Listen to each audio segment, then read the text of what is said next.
મુખ્યમંત્રી વિરોધીઓ પર વરસ્યા છે। ખેડૂતોને સહાય મુદ્દે વિરોધીઓ પર પ્રહાર કર્યા। સારું થાય તો કરો, ન થાય તો ચૂપ મરો। મર્યાદાના કારણે ઘણી વખત હું નથી બોલતો। ખેડૂતોને લાભ મળતો હોય અને હેરાન કરશો તો હું ચૂપ નહીં બેસું।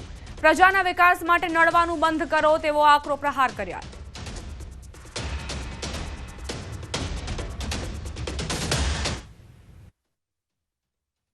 પહોંચવાની વ્યવસ્થા થશે। હવે આ પૈસા પહોંચે છે એમાં કોકને પાછી તકલીફો પડે છે। કોઈ કઈ એમ કહે છે કે આ દાડમના પૈસા નથી આવડવાના, બાવળિયાના ગણાઈ લેશે। એટલે આ બાવળિયા કોણે વાયા બાપા, બાવળિયા કોણ લાયું એ તો કોઈ પૂર્વજોને પૂછો તો પછી ધ્યાન ઉપર આવશે કે આ ધરતી ઉપર બાવળિયા નતા, બાવળિયા વાવવાનું કોણે કર્યું ને એ બહારથી બાવળિયા કોણ લાયું, બધું ખુલ્લીને મત કેવડાવો। અમારી બધી મર્યાદા છે અને અમારા ખેડૂતોને એવા ચોર માનો છો તમે કે જે બાવળિયા ઉગ્યા હોય એના બદલે દાડમ સમજીને લઈ લેશે?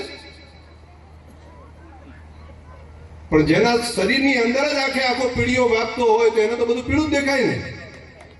મને મારા ખેડૂતોની પ્રમાણિકતા ઉપર ભરોસો છે, મને મારા ખેડૂતોના મહેનત ઉપર ભરોસો છે। તો કંઈક સારું થાય તો કરો, ન થાય તો ચૂપ મરો।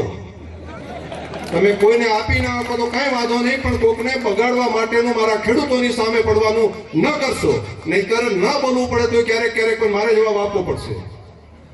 અને આ મર્યાદાઓ હોય છે એના કારણે કરીને